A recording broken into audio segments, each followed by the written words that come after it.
Okay, welcome back. This is a live episode of Under the Crosshairs series on Frederick, Harlan Coe, Part 5, Architect of Madness, covering Coe's mother, Ruth Coe, and her relationship with her son. I'm your host, Cheryl, and once again, presenting today is researcher Kim, presenting your research on Coe.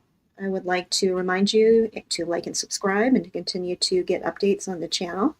If you have questions for Kim and I during the live presentation, please put them in the chat box. We will be taking scheduled breaks to discuss some of the presentation and take some of your questions. I also want to remind you that we have another live of our Chronicle series tomorrow, where we are going to be discussing whether the crimes are planned or whether they are random. Before we get started, I would like to read our Zodiac Theory disclaimer. Zodiac Theory Discord server and its associated YouTube channel is a place for research and discussion concerning the Zodiac Killer. We endeavor to discover the historical and criminological background of the events associated with those crimes. The opinions of individual members of the server or any guests on the YouTube channel are their own opinions.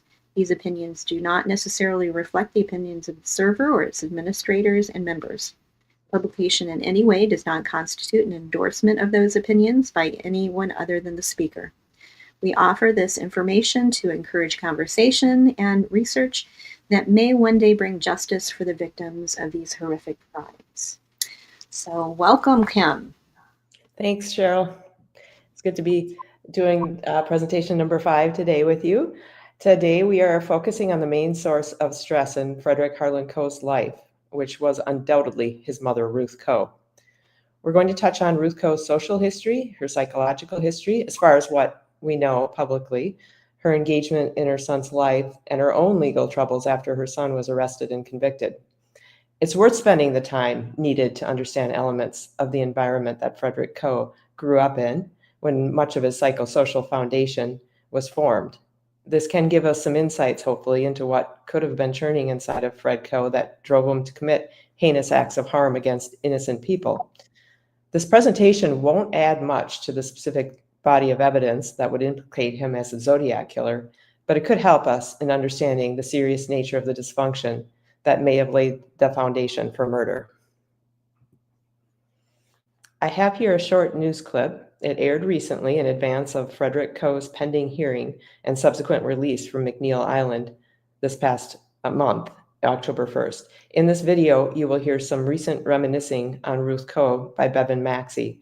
He is the son of well-known Spokane attorney Carl Maxey, who represented Frederick Coe at his sentencing, and also his mother after she got herself into her own legal troubles. All right, we've got continuing coverage right now of the potential release of Kevin Coe, commonly known as Spokane's South Hill rapist. A pioneering civil rights leader in Spokane, Carl Maxey was the public defender who represented Coe during his trial. Maxey also represented Coe's mother, Ruth Coe, who was accused of hiring a hitman against the judge and the prosecutor in Kevin Coe's trial. I just spoke with Bevan Maxey, Carl Maxey's son, who practices law in Spokane, a bit about the case. He gave me some insight into the type of person Ruth Coe was. But Miss Coe, she loved her son very, very much. She was very, very emotional about it. Obviously, she went beyond, what was reasonable and the things that she was engaged in that got her charged with crimes. But on a personal level, for someone meeting her, very sweet lady, very considerate, very kind and giving to other people. But due to the fact that, something involved her son, I think it pulled her over the precipice emotionally. All right.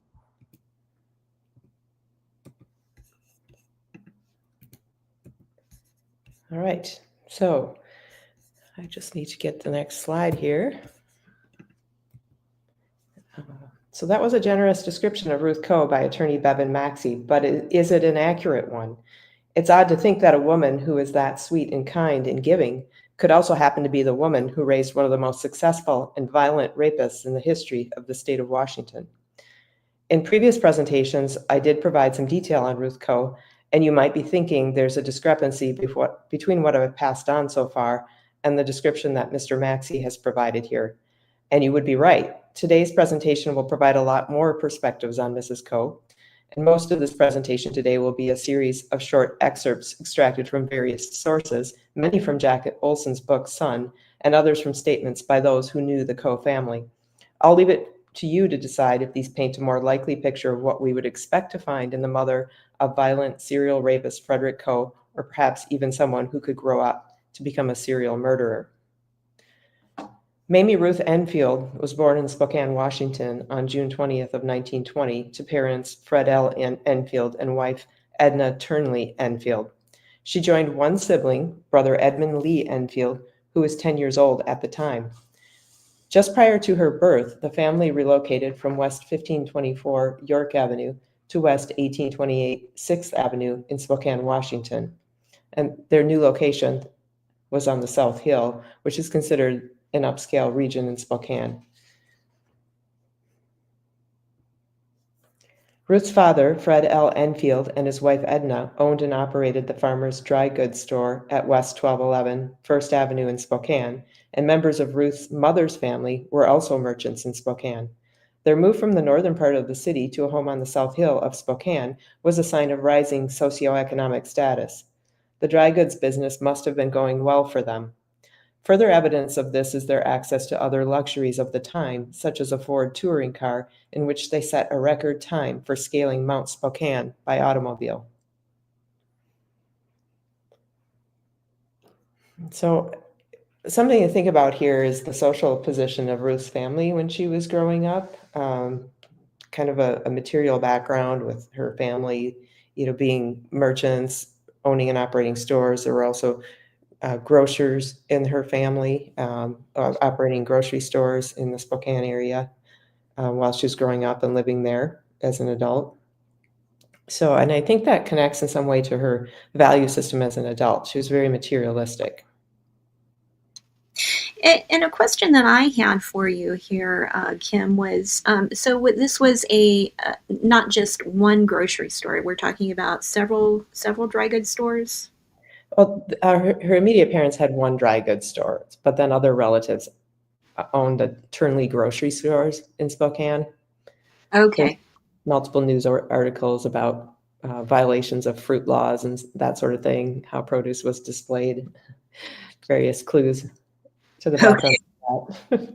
Okay. So we really are talking about like a middle class upbringing. And we're not talking about extremely wealthy, but in her eyes, compared, because we have to also keep in mind that this was during the Depression, right? So, right. She's going to be comparing herself from, as a child, you're comparing yourself to those who are around you.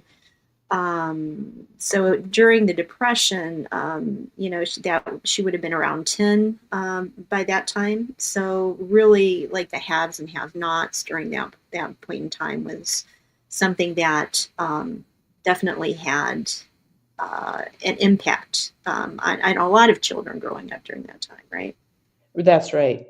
And we see other evidence of this in adulthood with her, with references to relatives who lived in Georgia and talking about how they knew the Coca-Cola folks. So that would have been considered high status at the time. Okay. But ultimately, that would be in, from a child's perspective, compared to those around her, she felt a little bit more emboldened. Okay. Yes, her family certainly probably had more resources than most at the time. I'd like to welcome, we have to some of the people we have here in the chat. We have Sammy Whammy Papa. Hi, how are you? And Sarah Uthism. I believe that's how you pronounce that. Looks like they have subscribed, so thank you. We're glad to have you and everybody else here.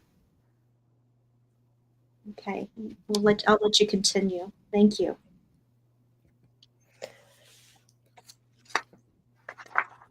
It is interesting to note in Olson's novel that Ruth's mother, Edna Turnley Enfield, was praised by other family members as a saint.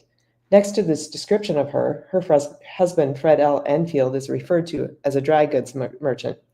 There is no mention as to how Edna Enfield came by her sainthood. Both Mr. and Mrs. Enfield were involved with the Masons in Spokane. with Mr. Enfield being a part of Masonic Lodge 74 and volunteering with the Order of Demolay, the Masonic youth organization that grandson Frederick would briefly join in his youth. Mrs. Enfield was a part of Alcyone Chapter 97 OES, Order of the Eastern Star, and the White Shrine of Jerusalem, both of these having connections to the esoteric Masonic fraternity and providing options for women to be affiliated with the Masons.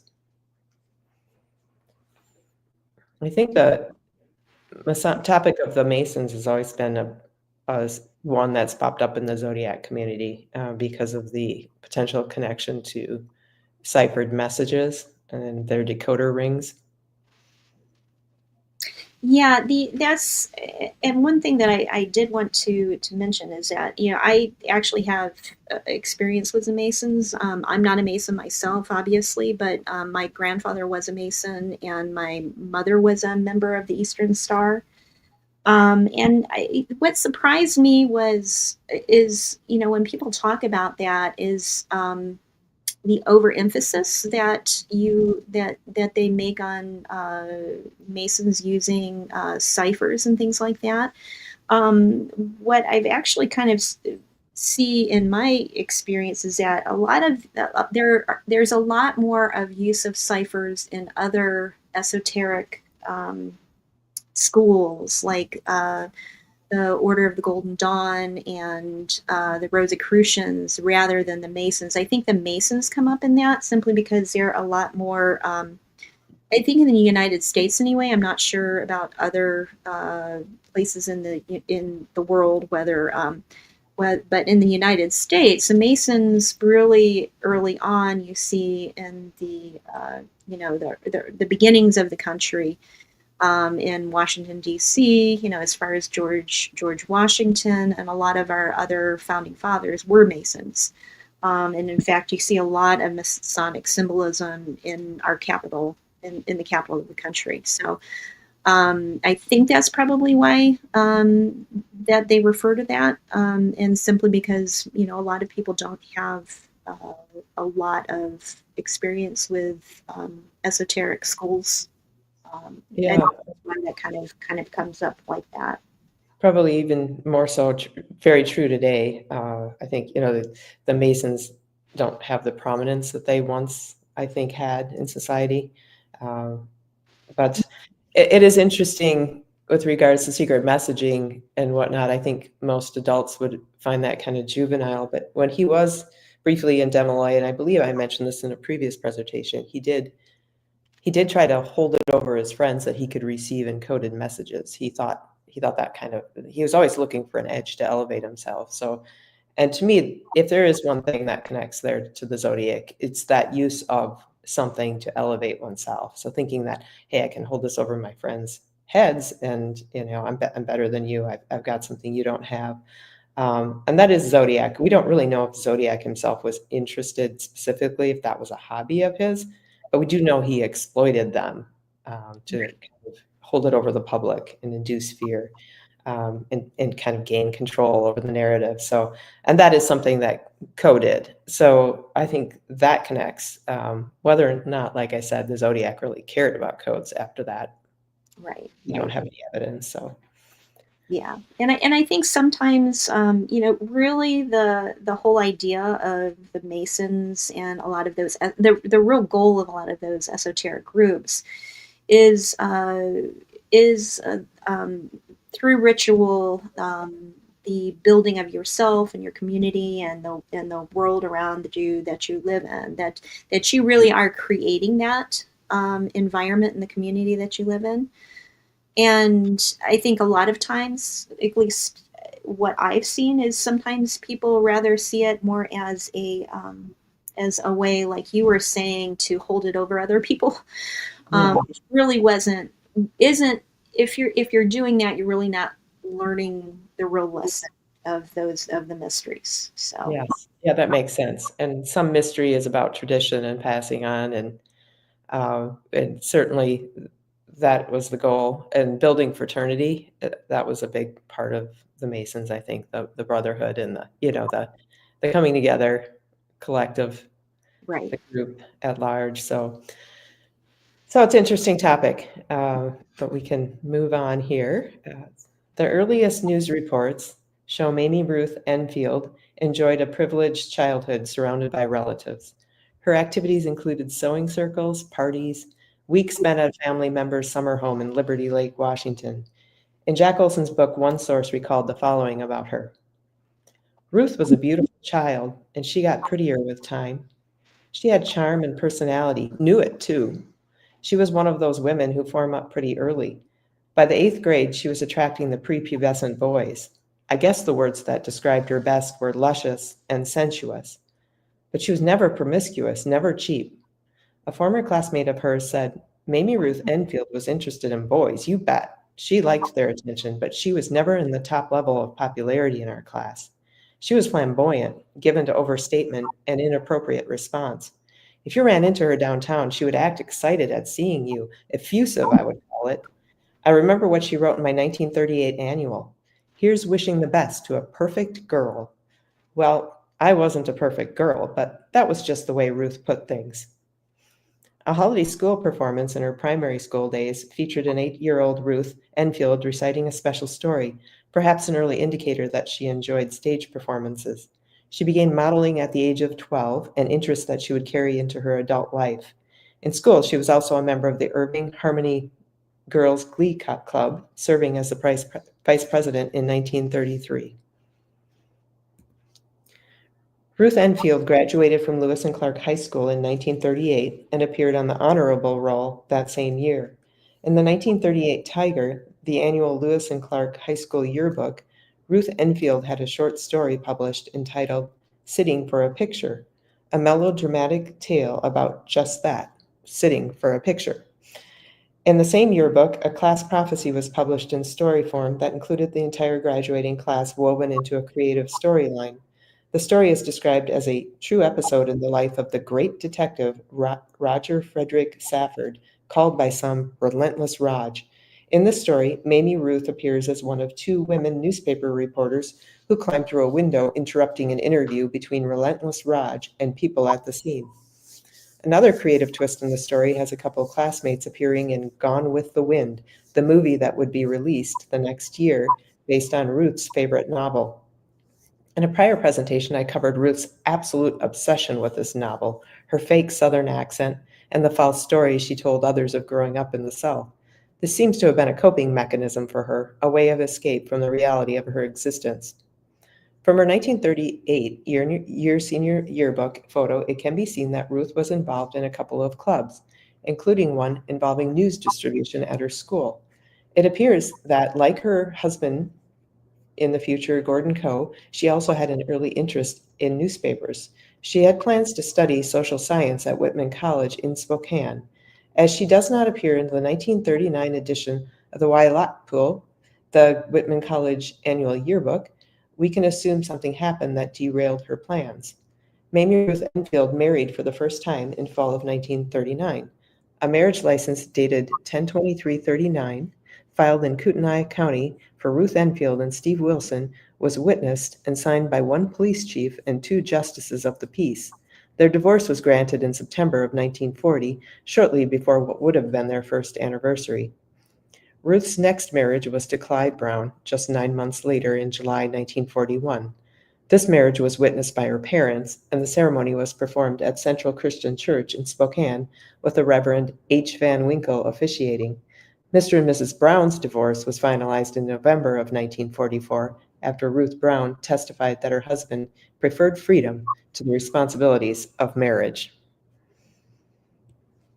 On April 27, 1946, Ruth married Gordon Coe in a ceremony at Corbin Park Methodist Church with only members of the immediate family present. For Ruth, this was her 3rd marriage. For Gordon Coe, his 2nd. They were married for almost 50 years until Ruth Coe's death in March of 1996. For richer or poorer, for better or worse, there was a lot of the latter in the marriage of Gordon and Ruth Coe. It is also interesting to note that before her marriage to Gordon Coe, Ruth was entertaining thoughts of relocating to California. A quote from Jack Olson's novel. Other information turned up, not all of it verifiable. Just before meeting Gordon in late 1945, Ruth had planned to leave Spokane for California. She'd never spoken highly of her native city and had felt rejected by its high society. Early in 1946, she'd married reporter Gordon Coe, just home from the war. Unquote. Ruth and Gordon Coe had 2 children, their first being Frederick Harlan, born on February 2nd, 1947, and 8 years later, daughter Kathleen Sue Ellen arrived in June of 1955. The birth of daughter Kathleen resulted in Fred being relocated to the attic, where Ruth put glitter on the ceiling to resemble stars. A bedroom space Fred would later share with his maternal grandfather, Fred Enfield. Quote, "The neighborhood atop the South Hill where the couple raised their children was highly social, but word was that the Coes received few invitations. Mrs. Coe had quickly established a reputation for being different. All the years that I knew her," said a childhood friend of daughter Kathleen, "Ruth remained consistently eccentric. You'd see her driving down the street in the family car, and if Fred wasn't sitting next to her, a big collie was. When I was in high school, I walked into a big department store, and I saw this collie coming down the row, scented and coughed, a bow around its neck. I started to ask myself, who the hell would—" "Oh," I said, "hello, Mrs. Coe." Another quote from Jack Olson's book. It seems Ruth Coe kept an emotional support animal before emotional support animals were even a thing. So what's interesting here is the dynamics in the family and Ruth's early interest in California, thinking about leaving Spokane for California. As I said right before, she ended up pairing up with Gordon Coe and marrying him. And he would have been somebody higher on the pecking order, the social pecking order in Spokane at the time, being a part of the newspapers. An educated college man back from the war.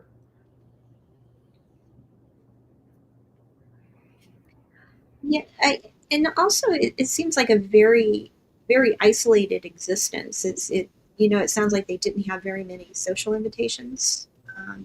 No, they didn't. And Ruth would later talk about her boredom in her marriage to Gordon. Yeah, and it would be interesting to kind of see what Gordon's view of the marriage was. Really, this was a time period when you really did not see people have, she was what, 26, and she was twice divorced, and Yes. he was also divorced. And middle class America, you really did not see people having that many, not that many marriages and especially divorces. Mm-hmm. So it would be kind of interesting whether they saw this as like their last chance, and whether they really loved one another or did they just see one another as the last option. That's an interesting comment. It is interesting because, and I believe I may have brought this up in a prior presentation, but Ruth at some point had told her son that she considered aborting him, but when she became pregnant. And there's a reference in Jack Olson's book that she had done that in previous marriages, aborted children. And she told her son that she decided not to do that because she really did love Gordon, she said. So I think telling your child that you kept him kind of, on a whim almost, I thought about aborting you, but then I decided not to because I really did love your dad. Not that she loved him. Yeah.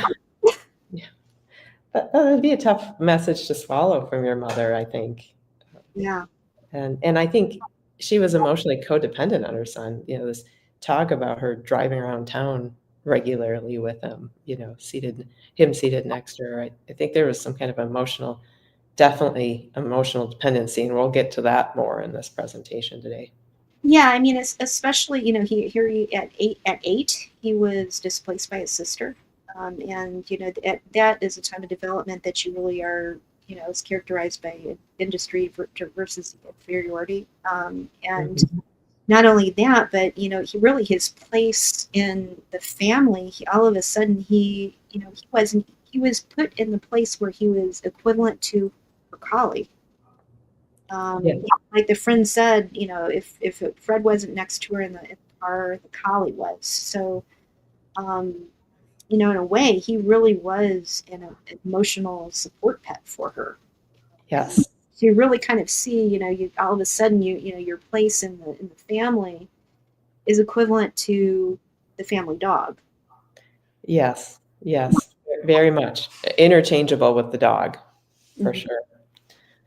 My own father was born pretty close in time to Frederick Coe, and it's interesting. He too was older when his one sibling came along. It was a younger brother. I think he was about 10 when his brother was born, and he was not happy about it. He said his brother was an intruder. He had mom and dad to himself for all those years, and then this thing shows up. So I just wonder, with the proximity in time and the fact that they're from the same generation, they're both baby boomers, and they both had a similar experience with family structure in that regard. And just kind of looking at the perspective that possibly Fred felt very much the same way. Yeah. Well, and also, like, when you look at it in a Freudian way, normally, Freud talks about, penis envy. Well, normally, uh, the men are in power earlier in the 20th century. And this is a situation where really the roles have been kind of reversed in that family, where the woman really is seen as a person who has the power in the family. Yes, very much. So it kind of is really interesting to kind of look at this, where it's kind of a reverse Freudian view of the penis envy, where it's more of a vagina envy. And it explains his anger towards women, because pretty much, the women are the ones who have the power. And, he was displaced by his sister. And to really get that kind of attention that he craves, he probably is viewing, women as the ones in power, which I think that you in his writings, you had that, where he was in a lot of his writings. It really kind of showed that is how he viewed women. Yes. Yes. And Yeah, it explains the anger. definitely. Definitely. And even the poem he wrote to the papers, Mother Washington, it's this female matriarchy sort of framework that he is used to very much. All right. So after her arrest, Ruth Coe became very involved in the construction of alibis for her son in an attempt to prove that he could not have committed a single one of the rapes he was charged with. She was tireless in her defense of her son. It's hard to understand her cheerful demeanor in this photo taken during a bail hearing in between his two trials. Is she putting on a good face? Is she trying to project a feeling of optimism? Either way, she has the appearance of someone who's really enjoying the day. Yeah, she definitely, and in her mind, she probably was. Sometimes you've heard the saying, even bad publicity is good publicity. On that day, all eyes were on her. Yes. And that really came out of Fred too in his during his trial. He was conducting interviews with the news and the media. I think we'll touch on that a little bit here today too. On the stand, both Ruth and her son claimed they were amateur sleuths trying to locate clues on the South Hill rapist, which they said explained why Frederick Coe had been observed in rape hot zones during the investigation. Ruth Coe, amateur sleuth. It's really enough to make one want to abdicate the throne. In support of her son, Ruth would go so far as to attempt to intimidate others into also testifying to falsehoods on Frederick's behalf. She even fabricated stories about receiving phone calls from the quote-unquote real rapist, theatrical mocking communications supposedly coming from someone insinuating her son had been falsely accused and convicted, and the caller himself was free. And there were lots of E's on that. So very, very interesting here. And also just the wording here, when he refers to the fact that he and his mother were collecting clues. There was a tip line sent up through the newspaper, and his father, Gordon Coe, the calls that came in through the tip line were directed to his office at the Spokane Chronicle. So it's kind of interesting when you look at the newspaper ads for the tip line, is they were looking for tips and information. But Fred always says they were looking for clues. So I just find that wording sort of interesting here in the context of things. So just the word choice and the match with the Zodiac and his leaving of fake clues. So I have next a short video, and this is Ruth and her defending of her son. Ruth Coe was also outspoken about her son's innocence. They tell us that the Southville rapist is caught. Throw away your mace, throw away your guns. You say, girls. Ha! My son didn't do it.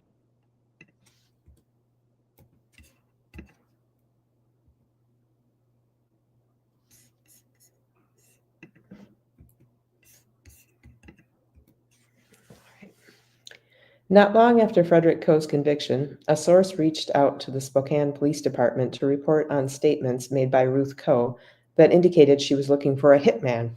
After looking into this tip, the police set up an entrapment scheme to test whether Ruth Coe was serious about her intentions. In a phone call to the Coe household, Ruth told an undercover officer that she wanted Judge George Shields and prosecutor Donald Brockett taken out, dead. She would later indicate her preference that Donald Brockett be left as an addle-pated vegetable, wearing diapers for the rest of his life. The exchanges between the undercover officer and Ruth Coe were recorded, and they subsequently arrested her. She responded to the officers saying, I thought so, that's right, I really did think so. The undercover hitman said, I'm sorry it had to be this way, and Ruth replied saying, I'm not.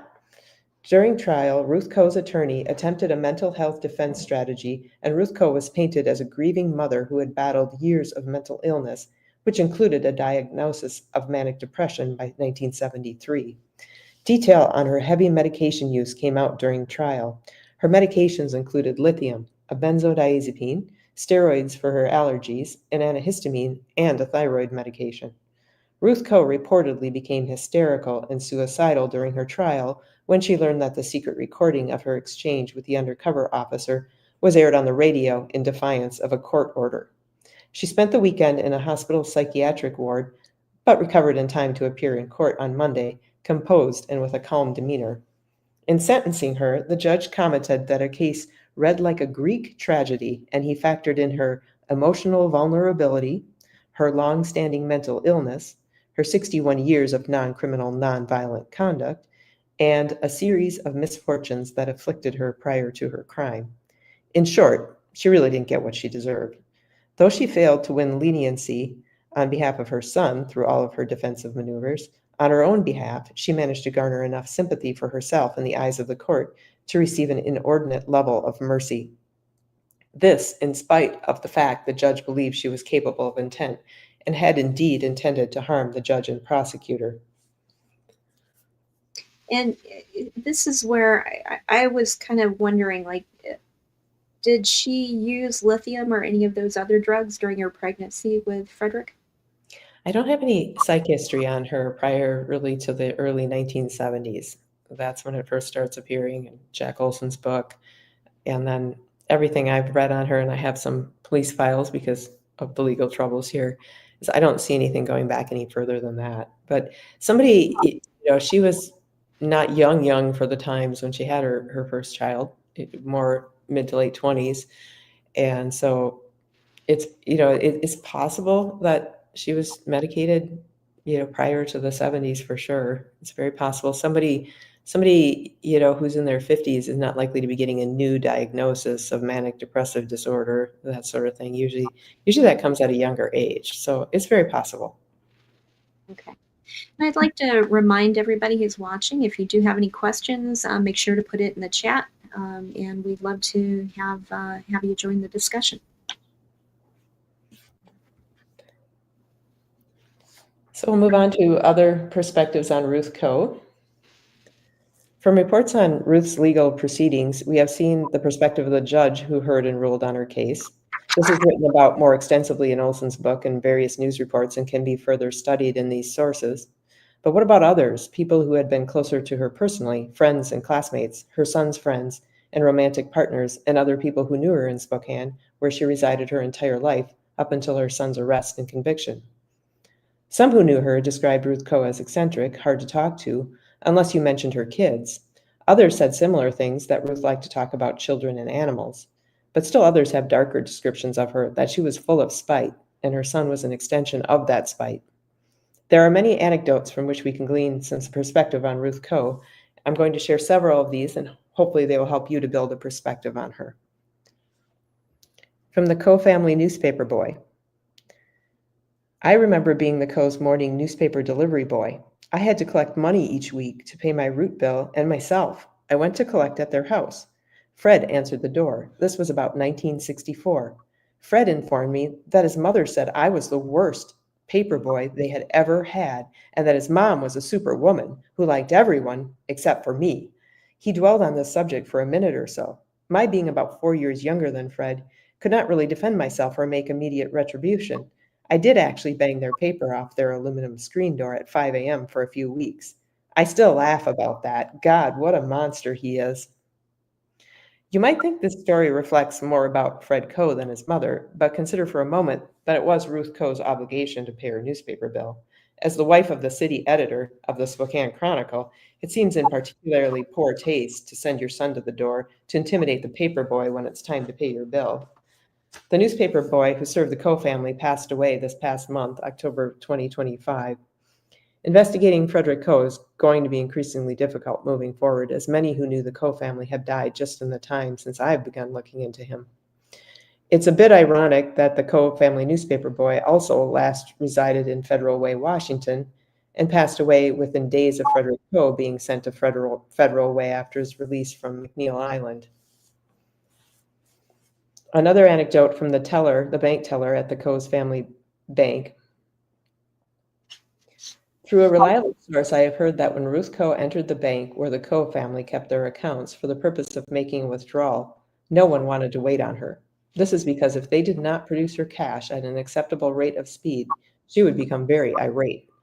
It is an important detail that at some point in time, her husband had to put controls in place to limit her access to funds in order to protect the family's financial resources from her wild spending habits. And she really did spend a lot of money. She really liked going on a good spending spree.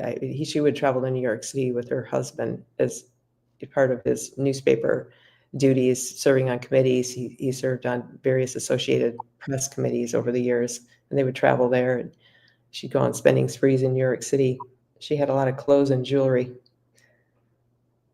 Yeah, and really it reflects how she appears. It's not any kind of depth, but yet, you know, the thing is that at the same time, like the one where you're talking about the newspaper boy, when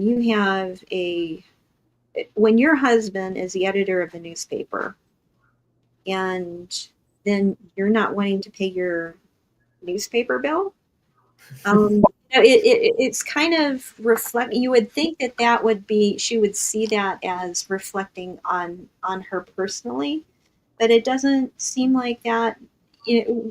As far as who she was, it doesn't seem like she was impacted by that very much. It's kind of interesting, like if you grow up in a situation like that where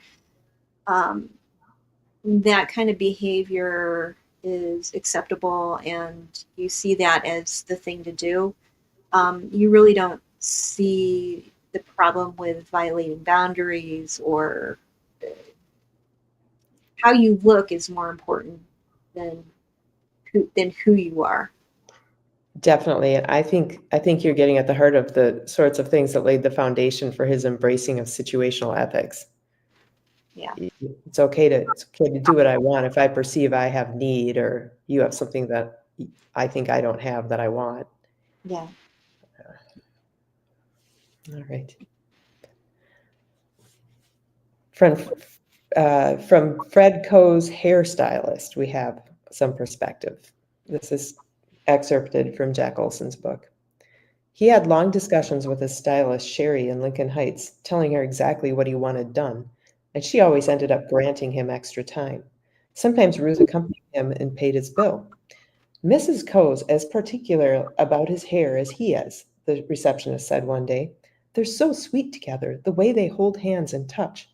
We were noticing the last time they were in. If Kevin hesitated in the middle of a sentence, Mrs. Coe would fill in the word. They are that close. So he was really into his appearance. He spent a lot of time on his appearance. He had a lot of changes of hairstyle and in general appearance changes, in addition to weight loss and weight gain regularly.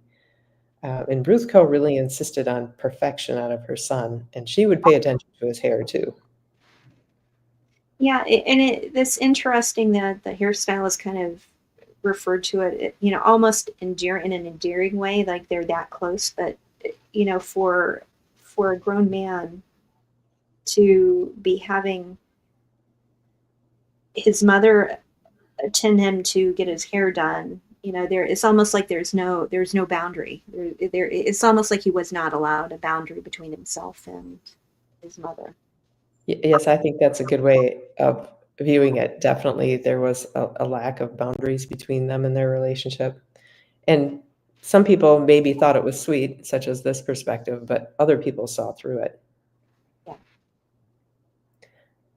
So Fred's friend in his childhood, this is another anecdote, also from Jack Olson's book.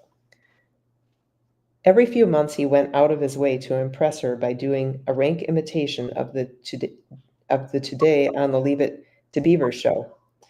Gee, Mrs. Coe, he would say, that's a beautiful ring you're wearing. Oh, thank you, Jay, darling, she would respond and ask her if he would like to see her jewelry collection. He doesn't want to see your old jewelry, Fred would say. Minutes later, she would return to the room, hands full of jewels. What do you all think of this? She would say, modeling a nest of rings, 3 separate bands of red, white, and blue stones that went halfway up her finger. Fred acted bored, but Jay crowed and clucked in the best Eddie Haskell tradition. It was like playing grown-up with a real grown-up. From an interview with another of Coe's friend, John Nyberg.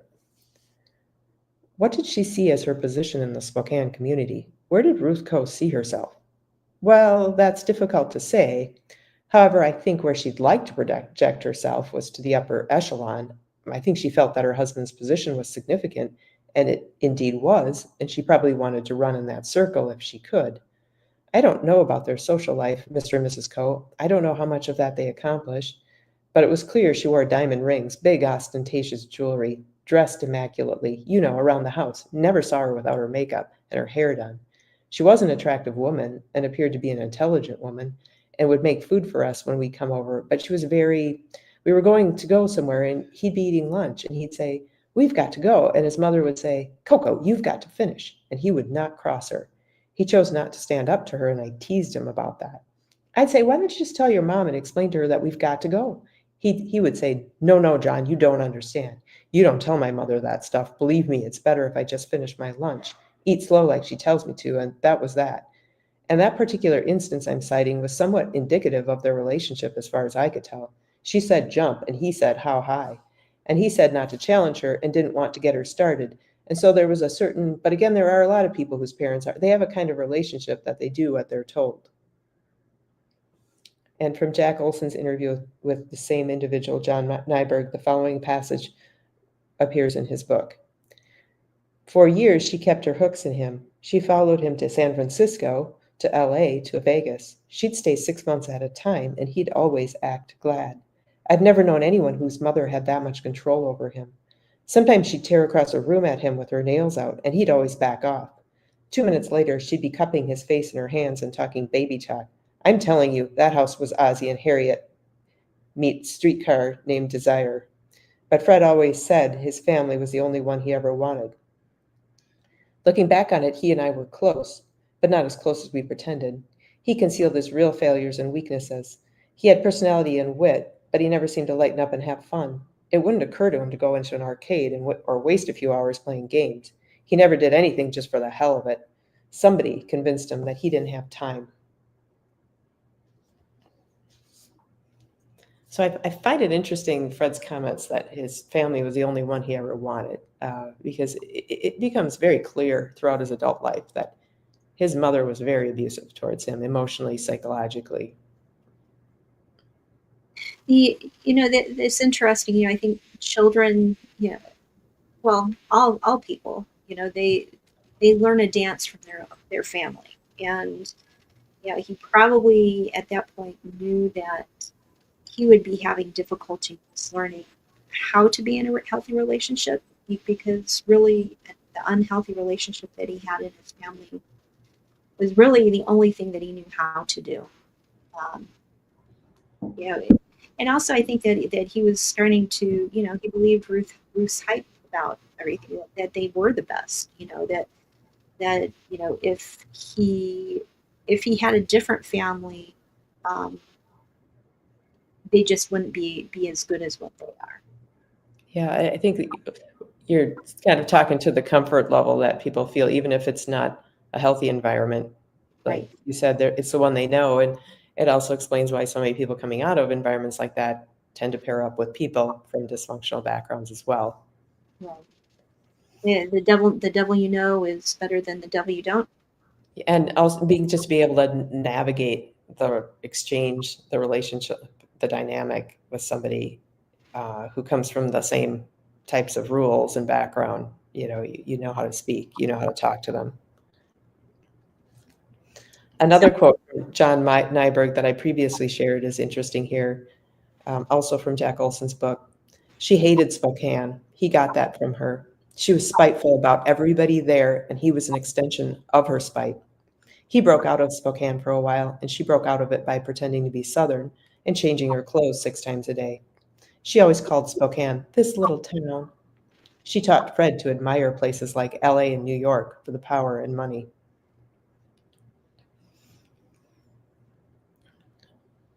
I wonder what the author, when he phrased it that way, what, an extension of her spite.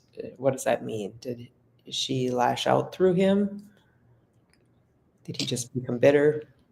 Yeah. I mean, I think that he did. I mean, like the quote that she had right before that. The she would say jump, and he would say how high.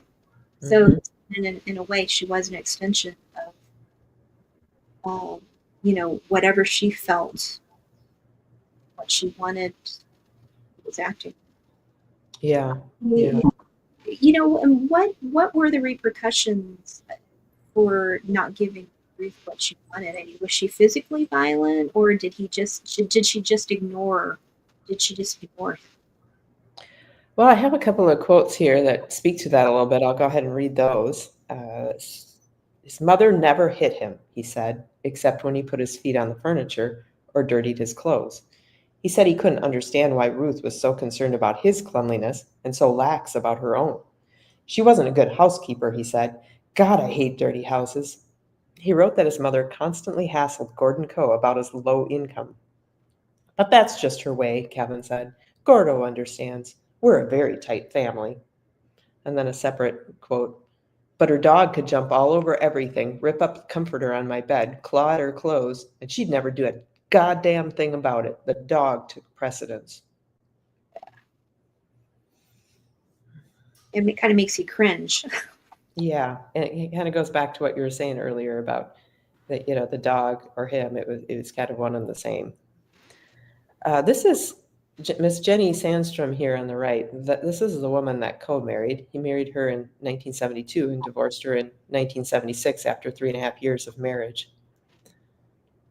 Mother and son had always been close. He lovingly called her Bearfax or Mother Bear, and she called him Freddie Coe, Coco, Ricky, and son. She had some kind of whammy on him. There was no doubt about that. They were 26 years apart. Ruth was 58 now, although she still dressed like a young woman. But the two of them acted more like boyfriend and girlfriend, even to the point of spats and reconciliations. Jenny wished the woman would just butt out. She'd never understood the relationship between Ruth and Gordon Coe either. Fred's gray-haired father, a retired Reserve Army colonel, had been on the Chronicle for something like 40 years and married to Ruth for over 30. He was quiet and hard-working, a typical Spokaneite. Ruth hectored and badgered the poor man, wasted his money, called him a bore and a stick in the mud, and punished him with frequent threats of divorce. Sometimes she left his bed and board for months. Jenny wondered why he bothered to hang on. That summer of 1978, Jenny Coe began to entertain the slightest hope that things might work out. She'd been with her ex-husband off and on for 6 years, and she'd learned that life with Frederick Harlan Coe could be a bumpy ride, even now that they seemed headed for reconciliation. He'd helped her find an apartment, but continued living with his parents a block away on Spokane's lovely South Hill. He made conjugal visits, sometimes sneaking over for the night, but after nearly a year of this unusual arrangement, he still hadn't told his mother and father what he was doing. That's so typical of him, Jenny thought. He loves to be devious, to go from A to B by way of X and Y. But good Lord, hiding a woman from his parents at the age of 31, his own ex-wife? She was pretty sure she knew what was frightening him. Mamie Ruth Enfield Coe tyrannized her son Fred and her husband Gordon, managing editor of the Spokane Chronicle, and she tried her damnedest to tyrannize Jenny. In her former role of mother-in-law, Mrs. Coe had traveled back and forth to Las Vegas and Los Angeles, endlessly meddling in their marriage. On a drive across the Nevada desert, the short-fused woman had reached across the front seat and raked Jenny's cheek with her fingernails. The scar was permanent. She had to use cover-up when she did her face. The only apology had come from Fred. Mother Bear forgot to take her thyroid pills. That's also from Olson's book, Son. Wow. I mean, this really sounds like it's emotionally incestuous at the very least, because he's treating his ex-wife at that point almost like another woman, the other woman. Yes. I mean, hiding it. I mean that. Yes, a man that doesn't, his own mother is physically abusing his wife, and he can't even stand up to his mother under those conditions, or I should have said ex-wife in this case, but, well, they were married at the time that it had happened, so it just doesn't seem to be excusable. And unfortunately, all these people in this picture have passed on, and I just wonder what tales they might have told us if we had a chance to interview them now. I did try to interview John Nyberg while he was still alive, and I found it very interesting because I'd been told that he would talk to me by somebody who wouldn't have known, and he absolutely refused to speak with me. And I know now, I didn't know at the time, but he was in the early stages, or at least at some stage, early, maybe even mid stage of dementia. And I think that's partly why he didn't want to talk to me, is that, he probably didn't have as much control over his memories or of what he might say if he started speaking with as anyone on the topic of Fred Coe. And I do wonder what history he had with him. We know some, but we don't know all of it.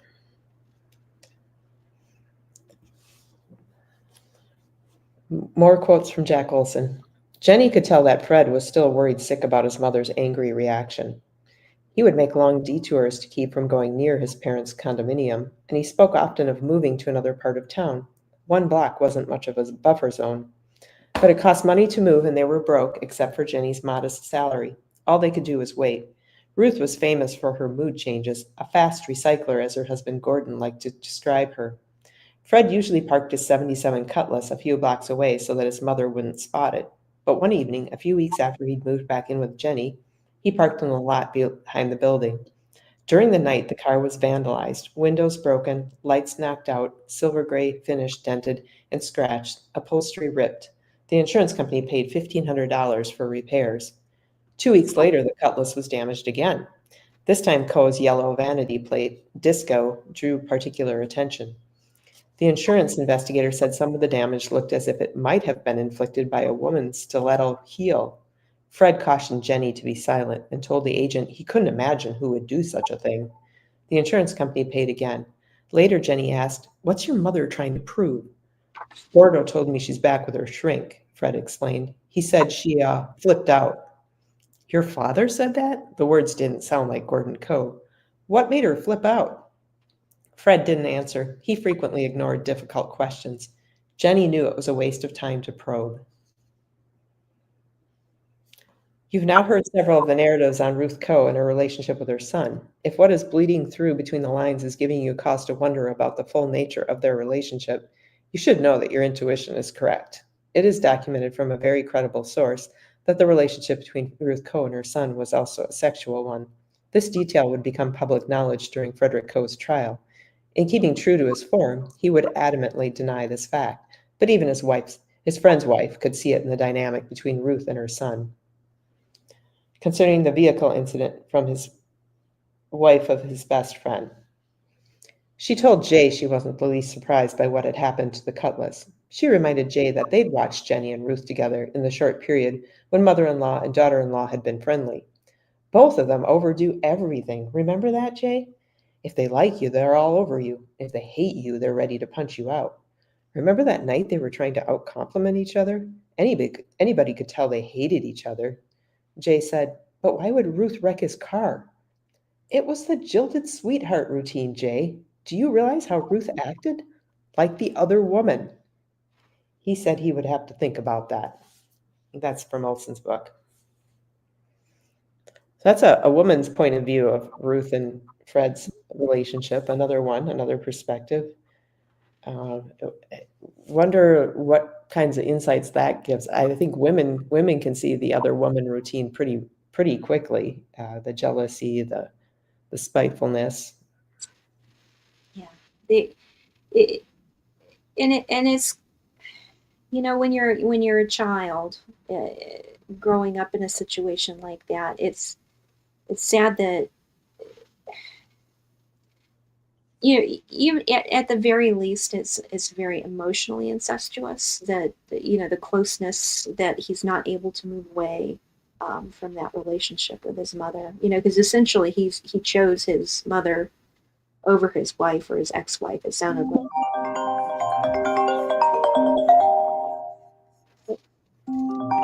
I apologize for that. That's okay. But somebody really wants you.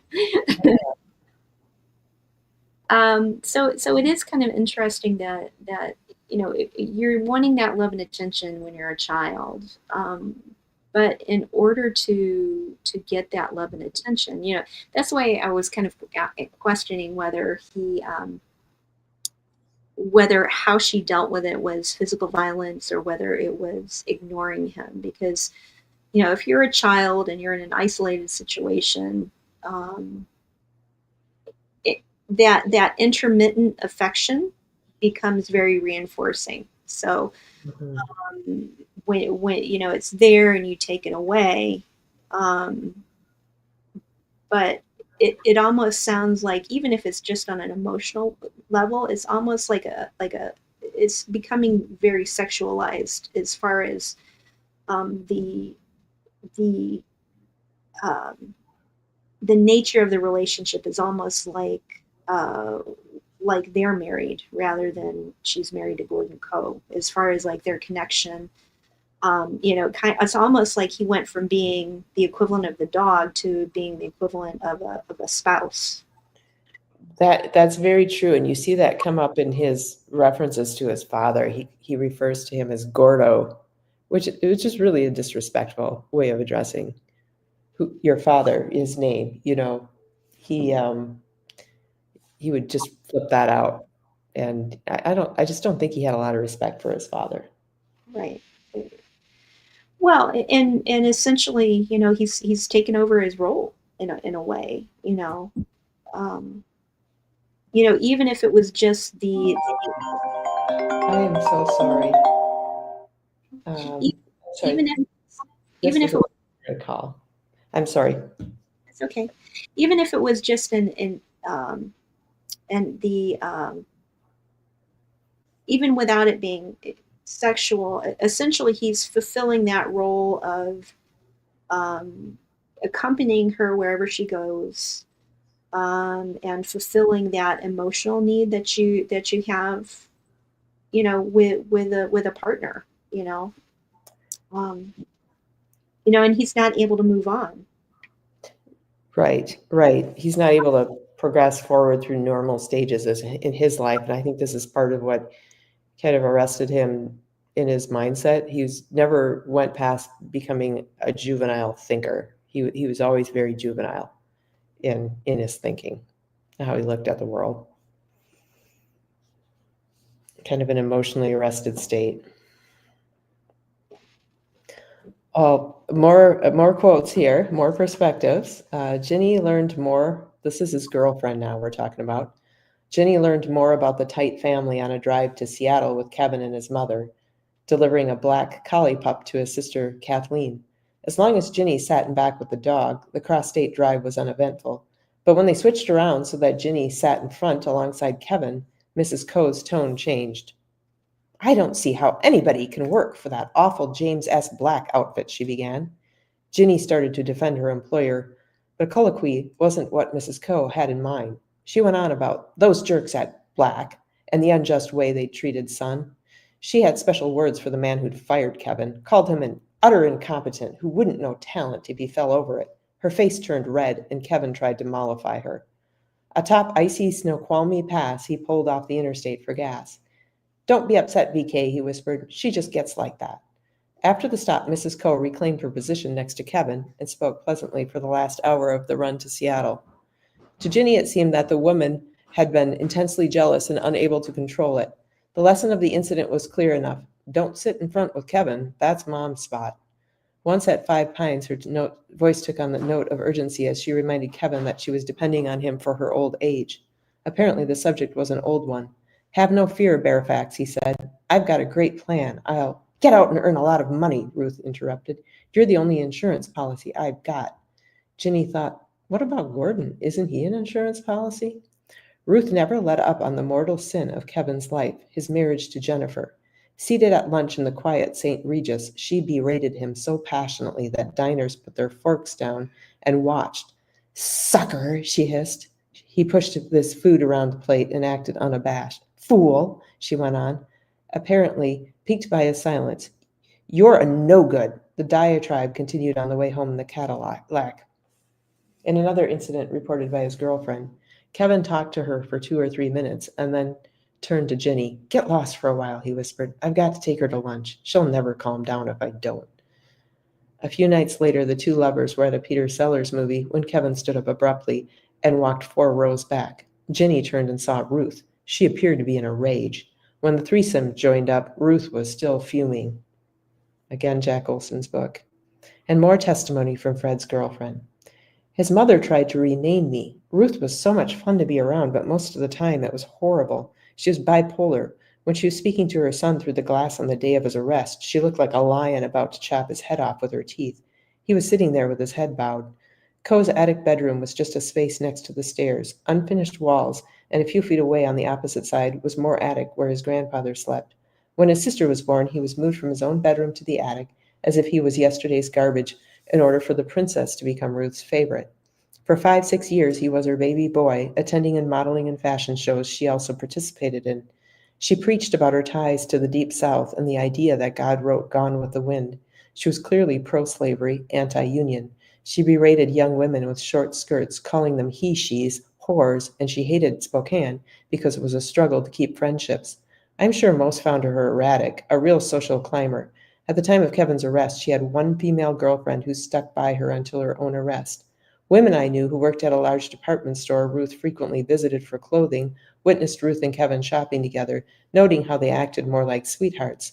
Ruth and Kevin used to lock themselves in Gordon's office at the Chronicle and laugh, whisper, get into his desk, while employees outside wondered what was going on. People who knew the duo had felt something was strange about their relationship. Ruth and Kevin would hop into her car with the top down and her collies in the back seat and cruise around the South Hill as if to say, "Fuck you," to a backward, unsophisticated, ignorant town that didn't like either of them. A detective told me after the second trial that a psychologist who saw Kevin for therapy said he admitted to sleeping with his mother.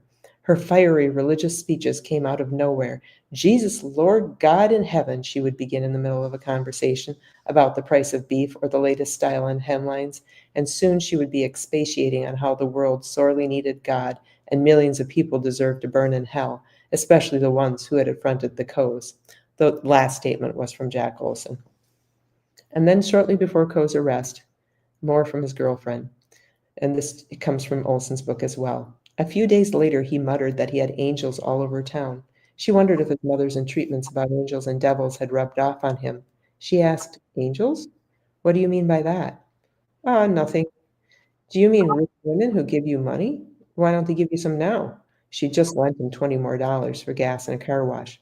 "I don't mean that kind of angel," he said. So these ramblings are a bit esoteric, a bit like maybe having slaves for the next life.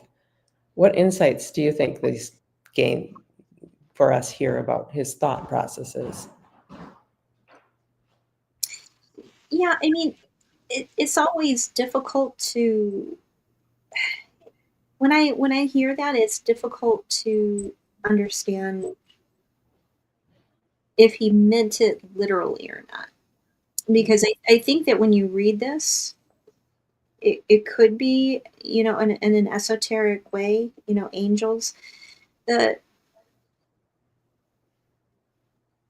don't mean that kind of an angel. Angels all over town. I mean, I could also read that and see that it possibly could, at that point, be victims. Yep, I think it could tie into his rapes. I think it also could just tie into other women that he slept with around town. But he was generally pretty open in his statements about that. He didn't really try to mask that. Right. He said it's conquest. Right. So why would he need to mask it? Right. So nobody ever really got to the bottom of that statement. Some more quotes from the same individual. After a while, she demanded to know why he always gave in to his mother and his ex-wife. "I have to," he answered. "You wouldn't understand. I have no choice." "Of course you have a choice," she cried out. "You make your own choices in life. You can't go around blaming other people all the time." "As usual, you miss the point," he said airily. "There are things that can happen that can cause a person to do things he has no control over. No control whatsoever." That's also from Jack Olson. And I wonder what he meant here about having no control whatsoever. And how does that connect to his relationship with his mother and his ex-wife? I don't know specifically what he was referring to, but in the context of this following quote from his ex-wife, these statements from Coe's girlfriend are cause for concern. Another excerpt from Jack Olson's book. From then on, Jay fielded the calls. He'd known Jenny as a tragic figure, given to bouts of self-pity, but now she seemed almost hallucinatory. "He was violent to me," she raved one night. "Did you know that? He hit me." "I can't buy that, Jenny," Jay said. "Fred's never been a violent person. I could put that bastard away for 100 years. You could put Fred away? You're goddamn right." There was a pause as though she were trying to decide whether to reveal more. And I wonder, had she only been believed? I think his wife could have told us much more about both Ruth Coe and Frederick Coe's activities, at least from 1971 when she met Fred until his arrest. Unfortunately, she passed away in 2005 at the age of 64, her death the result of complications secondary to alcoholism. Next, I'm going to share some testimony from a couple of the doctors that testified at Ruth Coe's trial. The first one will be Dr. Fred K. Byron. He was an internal medicine specialist who diagnosed Ruth with having manic depressive psychosis in 1974. So this is a bit outside of his specialty. Byron told the court when he heard the tape recording of Mrs. Coe telling arresting officers, "I thought so," you could almost sense relief in her voice. At another point in his testimony, Byron was asked if the real Ruth Coe would attempt to hire 2 murders. He replied, "I don't understand what the real Ruth Coe is at any one time because she's many different people. She suffered for years from deep depressions and flamboyant manic phases in which she embarked on wild spending sprees and laid unrealistically ambitious plans. But she hid all that from the public," Byron said. "Ruth kept a very strong mask on her face," the physician said.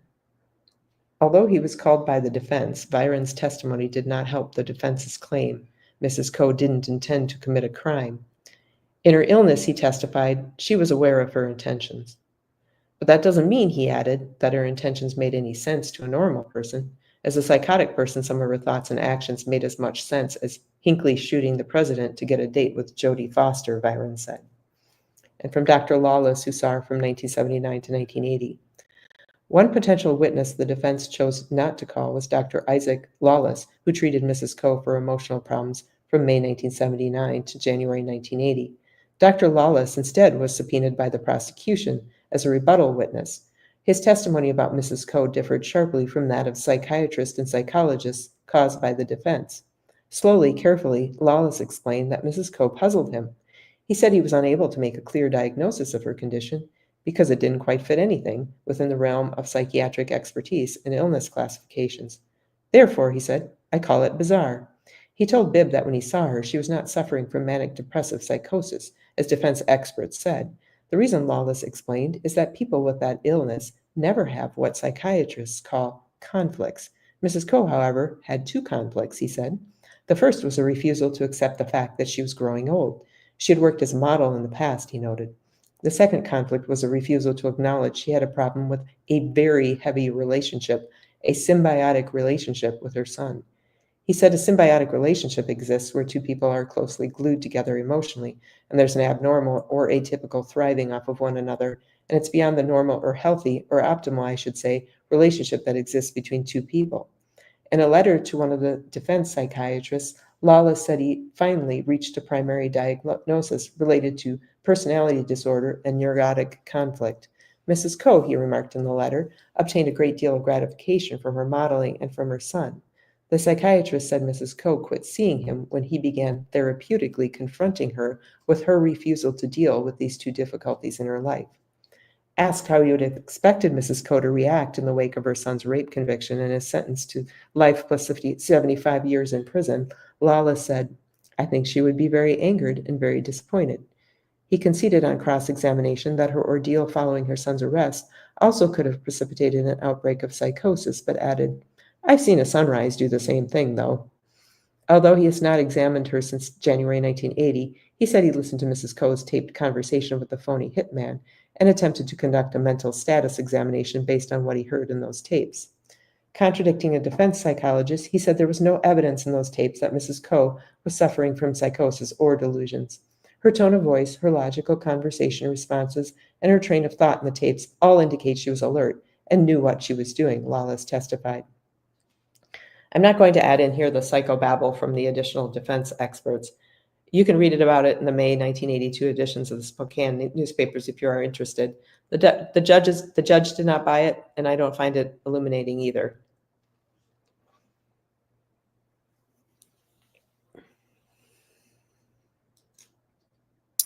So, I mean, it really is very manipulative, isn't it? I mean,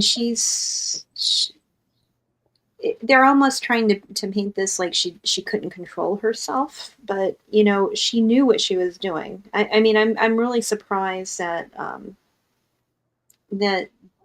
that they were willing to give her a pass on this. I mean, whether you have mental problems or not, you still are responsible in for your own actions. And it's not that she didn't know that what her actions were wrong. And this is almost making it easy for her to continue doing this.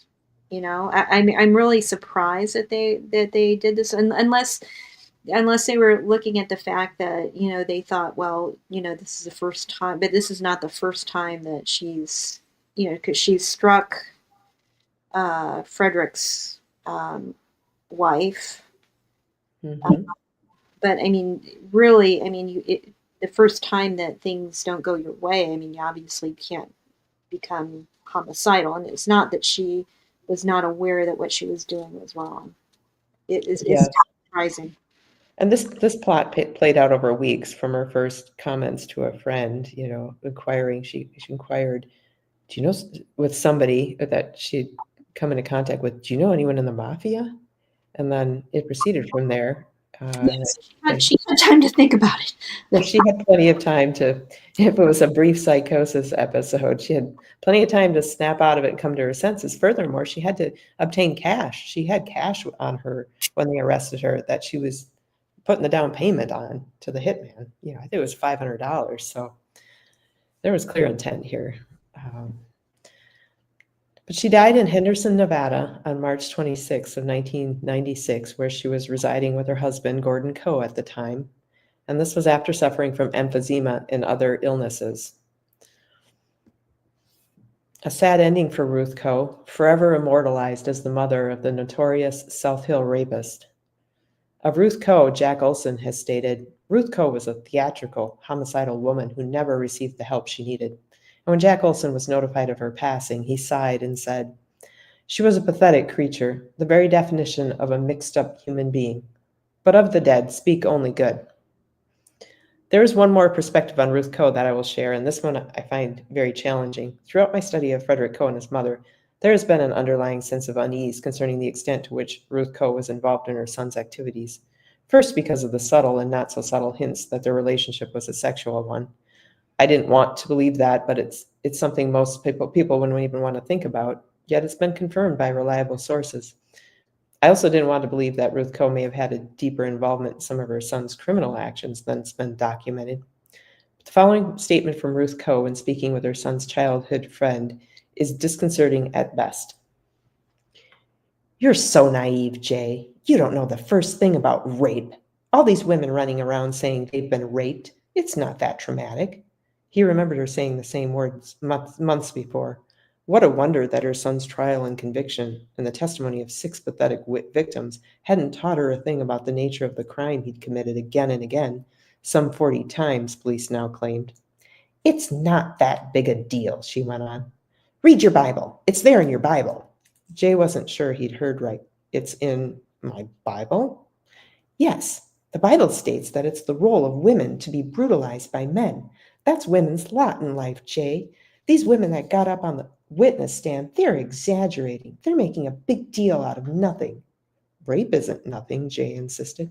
Her voice became shrill again. Oh, you hypocrite. Do your friends know what a hypocrite you are? Maybe I should tell a few of them. There were many perspectives shared here that do not reconcile with the one recently provided by Mr. Bevan Maxey. These perspectives paint a portrait of a woman who dominated every aspect of her son's life, ruled over her husband, and behaved in an abusive manner to her son and her son's wife. She hectored and badgered even those who showed loyalty to the Coe family in her attempts to regain control over Fred when he broke away for brief periods of time and demanded that they perjure themselves in court on behalf of his defense. And when all of that failed, she moved forward in an attempt to hire a hit on prosecutor Donald Brackett and Judge George Shields after her son's conviction. She had entertained early aspirations of going to California and no doubt felt trapped in what she described as her boring marriage to Gordon Coe. The role of raising 2 children, a residence on the South Hill, material wealth, social clubs, and fashion shows were not stimulating enough for Ruth Coe. She would complain about having to go to football games in Pullman, an activity many people would have enjoyed. Of this theatrical, mentally ill, homicidal, spiteful woman who appeared to have no qualms over soliciting a hit on 2 members of the legal community in Spokane, please ask yourself, what more was she capable of?